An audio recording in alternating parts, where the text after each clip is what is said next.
आप सभी का मेरे YouTube चैनल प्रतीक ज्ञानालय पे एक बार फिर से स्वागत है। आज का जो टॉपिक है वो है क्लीमेंसन रिडक्शन। इसे क्लीमेंसन अपचयन भी बोला जाता है। तो सबसे पहले हम लोगों को कोई भी क्लीमेंसन रिडक्शन स्टार्ट करने से पहले रिडक्शन या अपचयन को जानना जरूरी है। तो ये रिडक्शन होता क्या है? यहाँ पे रिडक्शन का मतलब हो गया कि एडिशन ऑफ हाइड्रोजन और उसके बाद रिमूवल ऑफ ऑक्सीजन। इसका क्या मतलब हो गया कि हाइड्रोजन ऐड होगा और ऑक्सीजन का रिमूवल होता है। जैसे कोई एक कार्बोनिल ग्रुप लेते हैं, यहां से ये पूरा हाइड्रोजन मूव हो जाएगा और यहाँ पे एक हाइड्रोजन का एडिशन हो जाएगा। तो इसे ही हम लोग रिडक्शन बोलेंगे या अपचयन बोलेंगे। अब जो है उसका हम लोग थोड़ा सा डेफिनेशन को जान लेते हैं। ये डेफिनेशन में होता क्या? क्लीमेंसन रिडक्शन या क्लीमेंसन अपचयन का reduction of carbonyl group of aldehyde and ketone to methylene with amalgamated zinc and comp HCl is known as Clemmensen reduction. इसका क्या मतलब हुआ कि कार्बोनिल ग्रुप, ये हमारा कार्बोनिल ग्रुप है, इसका रिडक्शन जो, क्योंकि कार्बोनिल ग्रुप अल्डिहाइड में भी होता है, कीटोन में भी होता है, इसका जो रिडक्शन है ये जब CH2 में हो जाता है, इसी को अमलगमेटेड जिंक और कॉम्प HCl के प्रेजेंस में इसको क्लीमेंसन रिडक्शन बोलते हैं। अब ये जो CH2 ग्रुप है यही होता है मिथिलीन ग्रुप, इसी को कहते हैं मिथिलीन ग्रुप। ये जो कार्बोनिल ग्रुप है ये CH2 ग्रुप में कन्वर्ट हो जाता है। और सबसे इंपॉर्टेंट बात इस रिएक्शन में ध्यान देने वाला है कि ये जो अमलगमेटेड जिंक है, ये जो अमलगमेटेड जिंक है इसका बहुत ज्यादा इंपॉर्टेंस है इस रिएक्शन में। वो कैसे? जब हम लोग इसका मैकेनिज्म देखेंगे तो पता चलेगा कि ये जो अमलगमेटेड जिंक है इसका रिएक्शन में इसका क्या इंपॉर्टेंस है। तो हम यहाँ पे की पॉइंट्स डाले हुए हैं कि जब जिंक को एसिड में डिसॉल्व करते हैं तो 2 इलेक्ट्रॉन्स देता है। वो अभी तो समझ में नहीं आएगा कि ये इलेक्ट्रॉन्स कहाँ जा रहा है, कैसे जा रहा है, लेकिन जब हम इसका मैकेनिज्म को पढ़ेंगे तो वो आसानी से पता चल जाएगा ये अमलगमेटेड जिंक का कितना इंपॉर्टेंस है इस रिएक्शन में। ये जो रिड्यूस होता है सबसे ज्यादा इंपॉर्टेंस इस जिंक का हो जाता है यहाँ पे, उसको हम लोग आने वाले मैकेनिज्म में देखेंगे। और हिंदी में इसका क्या हो गया डेफिनेशन कि एल्डिहाइड एवं कीटोनों का कार्बोनिल समूह अमलगमित जिंक एवं सांद्र हाइड्रोक्लोरिक अम्ल द्वारा अभिक्रिया से CH2 समूह में परिवर्तित हो जाता है, उसे क्लीमेंसन अपचयन कहते हैं। इसमें जो सबसे ध्यान देने वाला बात क्या है कि जिंक को एसिड में मिलाने से 2 इलेक्ट्रॉन निकलता है। तो अब ये जो इलेक्ट्रॉन का यूज है इस रिएक्शन में फिलहाल आप लोगों को पता नहीं चलेगा, लेकिन जब हम इसका मैकेनिज्म को खींचने की कोशिश करेंगे तो आप देख पाएंगे कि ये जो इलेक्ट्रॉन है ये कहाँ पे यूज हो रहा है।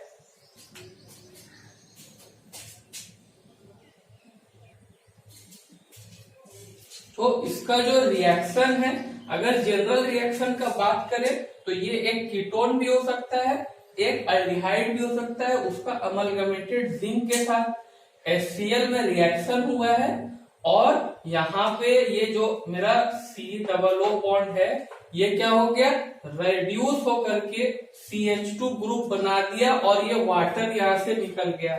और अगर हम कीटोन में देखेंगे इसको तो यहाँ पे क्या हो जा रहा है? कीटोन का रिएक्शन करा रहे, तो यही वाला कार्बोनिल ग्रुप जो है यहाँ पे ये CH2 में चेंज हो जा रहा है। और ये हमेशा ध्यान रखना है कि ये जो है ये है मिथिलीन ग्रुप।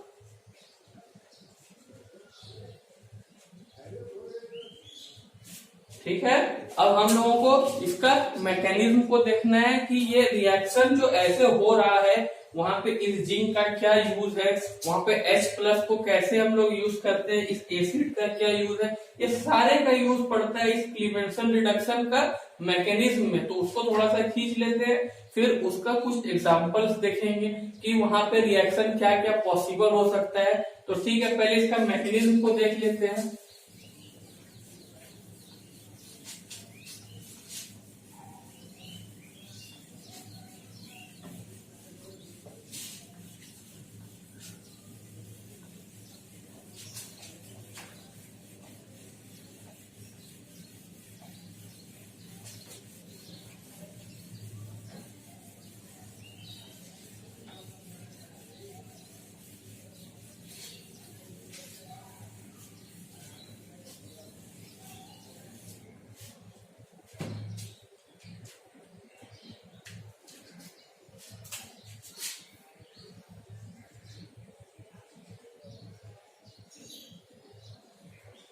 आप एल्डोल कंडेंसेशन के पिछले वीडियो में देखे होंगे कि वहां पे बेस के साथ कैसे रिएक्शन हो रहा था, कैसे हाइड्रोजन को वो बेस खींच पा रहा था अपनी तरफ। अब हम लोगों को यहाँ पे देखना है कि एसिड के साथ उसका रिएक्शन कैसे होता है, कोई भी कीटोन या एल्डिहाइड का।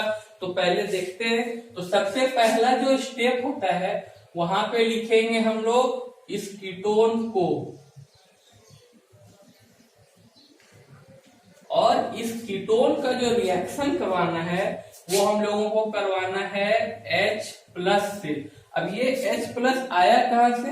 ये H+ जो एसिड है Cl-, तो H+ और Cl- इसको हम लोग क्या करते हैं, ब्रेक कर लेते हैं। और उसके बाद आप देखेंगे कि ये जो ऑक्सीजन है इसके पास पहले से लोन पेयर प्रेजेंट होता है, और इसको ये कैपेबल है या इसके पास इतना शक्ति है कि वो इस H+ को यहाँ से खींच सके। तो ये O- क्या करेगा, ये H+ को अपनी तरफ खींचने का कोशिश करेगा। तो उसके बाद ये रिएक्शन में क्या हो जाएगा, CH3 C double bond OH।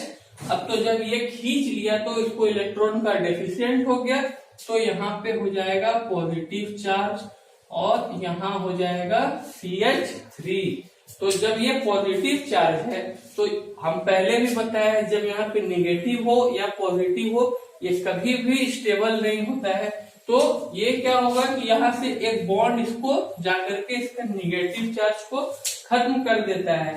तो जब ये निगेटिव चार्ज यहाँ का खत्म हो जाएगा तो फिर यहाँ पे क्या हो जाएगा, ये हो गया CH3, यहाँ पे C, यहाँ पे OH, और ये हो गया CH3, यहाँ पे हो गया पॉजिटिव चार्ज, यहाँ पे हो गया पॉजिटिव चार्ज। अब जो सबसे इंपॉर्टेंट होने वाला था इसका सेकेंड स्टेप में क्या होगा कि हम लोग अब देखने वाले हैं कि वो जो जिंक हम अमलगमेटेड जिंक ले रहे थे उसका क्या यूज होने वाला है यहाँ पे। तो देखते हैं कि सेकेंड स्टेप में क्या यूज है उस अमलगमेटेड जिंक का।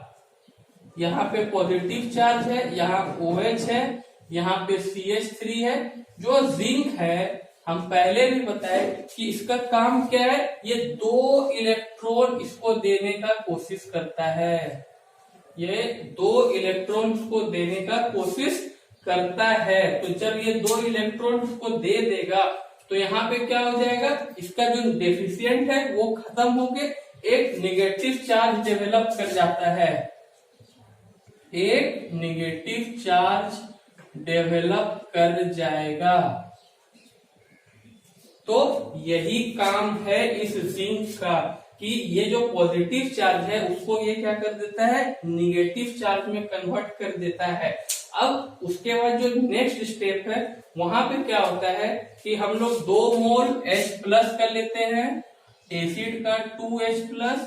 तो ये H+ क्या करता है, एक ये निगेटिव वाले के पास चला जाता है, मान लेते हैं ये एक H है और एक H इसी 2H+ का, तो एक यहाँ पे आ जाता है और दूसरा जो है इस वाटर मॉलिक्यूल के पास आ जाता है। तो उससे क्या हो गया कि किसके पास लोन पेयर पहले से प्रेजेंट था, O पे लोन पेयर पहले से प्रेजेंट था। इसको हम ऐसे भी दिखा सकते हैं, ये यहाँ से इस हाइड्रोजन को अपने पास ले लेता है। तो इसको लेने के बाद क्या हो जाएगा, CH3 COH2, यहाँ पे हो गया CH3, यहाँ पे क्या हो गया OH2 और CH3, और ये OH2 पे क्या हो जाएगा पॉजिटिव चार्ज, क्योंकि ये जो ऑक्सीजन है इस पे लोन पेयर था इलेक्ट्रॉन का और ये एक H को ले लिया अपने पास, तो इसके पास इलेक्ट्रॉन का डेफिशिएंसी हो गया, इलेक्ट्रॉन का कमी हो गया, जिससे कि यहाँ पे हम लोग देख पा रहे हैं कि OH2 हो गया और एक H जो है यहाँ पर आकर के लग गया। तो जो अब हमको पता है कि ये जो OH2 पे पॉजिटिव चार्ज है यहाँ पे फिर से इलेक्ट्रॉन का कमी हो गया, तो ऑक्सीजन तो कभी भी रह नहीं सकता। तो ये क्या करेगा, यहाँ पे ये बॉन्ड को अपनी तरफ खींच के अपना डेफिशिएंसी को खत्म कर देगा। तो थर्ड स्टेप में क्या हो जाएगा, CH3 COH2 पे पॉजिटिव चार्ज, CH3 और यहाँ रहा H। तो क्या होगा, ये वाला इसके पास चला आएगा तो ये बॉन्ड हो गया ब्रेक, और यहाँ से क्या निकल गया, वाटर का एक मॉलिक्यूल निकल गया। उसको हम लोग लास्ट में लिख सकते हैं, यही वाटर का मॉलिक्यूल को। तो अब क्या हो जाएगा, जब यहाँ पे ये पॉजिटिव चार्ज आ गया तो हम लिख सकते हैं CH3, C पे पॉजिटिव चार्ज, फिर से CH3 और यहाँ पे H। अब यहाँ पे फिर से एक पॉजिटिव चार्ज आ गया, तो अब वो जो अमलगमेटेड जिंक था उसका फिर से एक बार यूज होना है यहाँ पे। तो वो जिंक क्या करेगा, 2 इलेक्ट्रॉन फिर से इलेक्ट्रॉन को यहाँ पर दे देगा। तो उससे क्या हो जाएगा, ये नेगेटिव चार्ज में चेंज हो जाएगा। तो क्या हो गया, CH3, C पे माइनस चार्ज, यहाँ पे H और ये रहा CH3। तो यहाँ पे हम देख पा रहे हैं कि फिर से एक नेगेटिव चार्ज डेवलप हो गया। तो अब क्या होगा, अब यहाँ पे नेगेटिव चार्ज है तो हमको पता है कि एसिड का ही H+ यहाँ पर आकर के अटैक करने वाला है। तो उसको हम लोग देखते हैं 4th स्टेप में।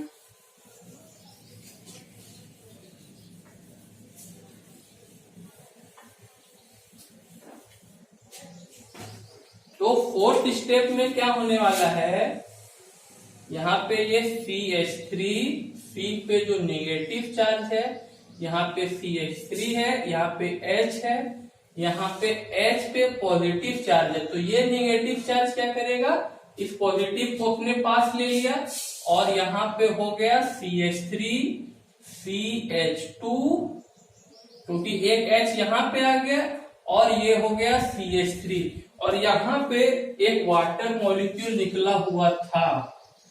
तो यही हो गया हमारा क्लीमेंसन अपचयन का फाइनल प्रोडक्ट, यही हो गया क्लीमेंसन अपचयन का फाइनल प्रोडक्ट। तो हम इस पूरे मैकेनिज्म में क्या देखे कि जो जिंक है उसका यूज कैसे किए, वो जो एसिड है उसका यूज कैसे कर रहे हैं इस फाइनल प्रोडक्ट को बनाने के लिए। तो यहाँ पे देखिए कि जो कार्बोनिल ग्रुप हम फर्स्ट में लिए हुए थे, रिएक्शन जो स्टार्ट किए थे, वही जो कार्बोनिल ग्रुप है यहाँ पर पे आकर के CH2 ग्रुप में कन्वर्ट हो गया। तो अब हम जो है इसका कुछ एग्जांपल्स को देखते हैं ताकि हमको थोड़ा सा और आइडिया लग पाए कि हम लोगों को अगर कोई एग्जाम या कॉम्पिटिटिव एग्जाम में इससे रिलेटेड क्वेश्चन आएगा तो उस पर मेरा कॉन्सेप्ट क्लियर रहे, हम उसको और आसानी से कर सके। तो हम लोग देखते हैं इसका कुछ एग्जांपल्स।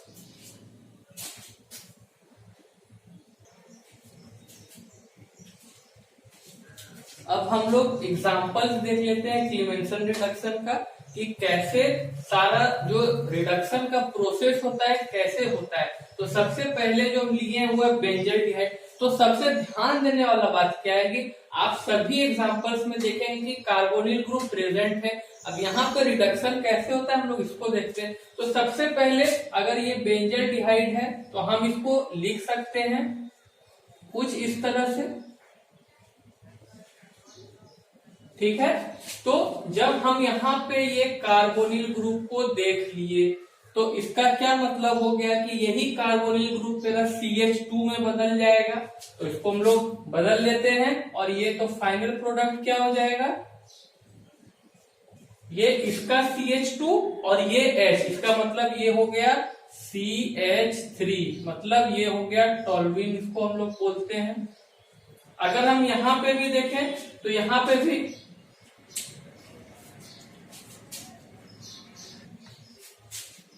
अगर हम इस एग्जांपल में भी देखें तो हमको यहाँ पे भी ये जो COO है इसको हम लोग ऐसे लिख सकते हैं। तो फिर से मिल गया है कार्बोनिल ग्रुप। तो इसको हम लोग क्या कर सकते हैं, फिर से ये इसी तरह से रह जाएगा और यहाँ पे हो जाएगा हमारा CH2 CH3। यही जो कार्बोनिल ग्रुप है ये CH2 में चेंज हो जाता है और जो है वो वैसे का वैसे रह जाता है। अब इन एग्जांपल में देखते हैं, यहाँ पे भी कार्बोनिल ग्रुप है, मतलब कि ये C डबल बॉन्ड O है। तो ये फिर से क्या हो जाएगा, ये ऐसे रिड्यूस कर सकते हैं और यहाँ पे CH2 और ये CH3। अब ये जो रिएक्शन है ये बहुत इंपॉर्टेंट है, क्योंकि ये एक ऐसा एग्जांपल है जहां पे कोई भी रिएक्शन नहीं होता है, no reaction takes place, no reaction takes place, कोई रिएक्शन नहीं होता है। अब ये जो मेरा 5वां एग्जांपल है, इसमें क्या है आप यहाँ पे देख पाएंगे कि यहाँ पे ऐसे दो जो कार्बोनिल ग्रुप है।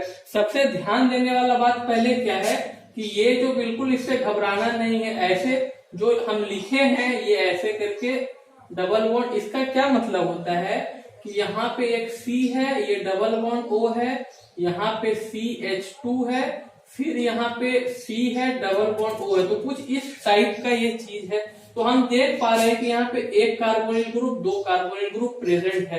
तो हम जो इसमें इसका जो मैकेनिज्म को देखे थे, तो हम देखे थे कि सिर्फ एक कार्बोनिल ग्रुप ही रिड्यूस होता है, लेकिन यहाँ पे क्या है दो दो कार्बोनिल ग्रुप प्रेजेंट है।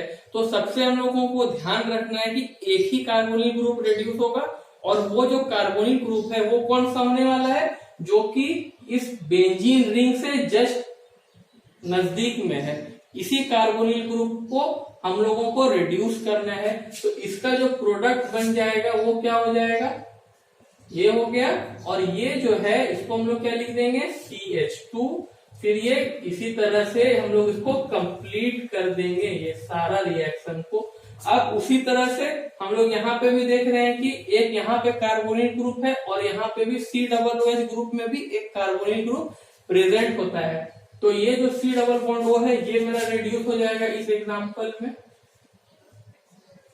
तो यहाँ पे क्या लिख सकते हैं CH2, फिर ये जो जैसे का वैसे इसको लिख सकते हैं। जो 7th वाला ये एग्जांपल है, यहाँ पे क्या होता है removal of water, removal of water. तो ये रिमूव जो वाटर होता है, कुछ यहां से इसका वाटर का रिमूवल होता है।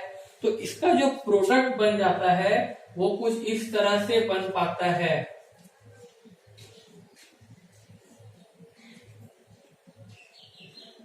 ये यहाँ पे आया और ये बेंजीन रिंग से ये तैयार हो गया एक डबल बॉन्ड, ये इसका प्रोडक्ट बन जाता है। अब जो मेरा 8th वाला एग्जांपल है, इसमें क्या होता है हम फिर से देख पा रहे हैं यहाँ पे कार्बोनिल ग्रुप है, तो यही फिर से क्या हो जाएगा इस एग्जांपल में रिड्यूस हो जाएगा। तो इसके लिए हम क्या लिख पाते हैं इस प्रोडक्ट को, देखिए ये हो गया, ये OH तो रह गया यहाँ पे, और जो जैसे है उसको सिर्फ वैसे ही छोड़ देना है। ऐसा नहीं कि कुछ सारे इधर उधर को चेंज करना है, कुछ नहीं चेंज होगा। अब सिर्फ चेंज कहाँ होगा, तो ये हमारा हो गया CH2 CH3।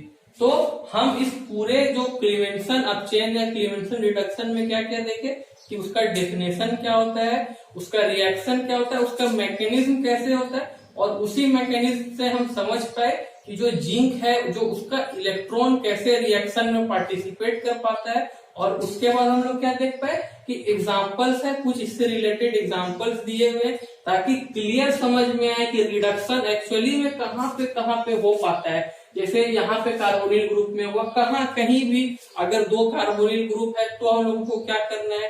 तो इस तरह का सारा एग्जाम्पल इसलिए दिए हैं ताकि आप लोगों को क्लियर कॉन्सेप्ट समझ में आ जाए और कोई भी एग्जाम्स में लिखने में कोई भी परेशानी नहीं हो। इसीलिए आज का वीडियो बस यहीं तक, और थैंक यू।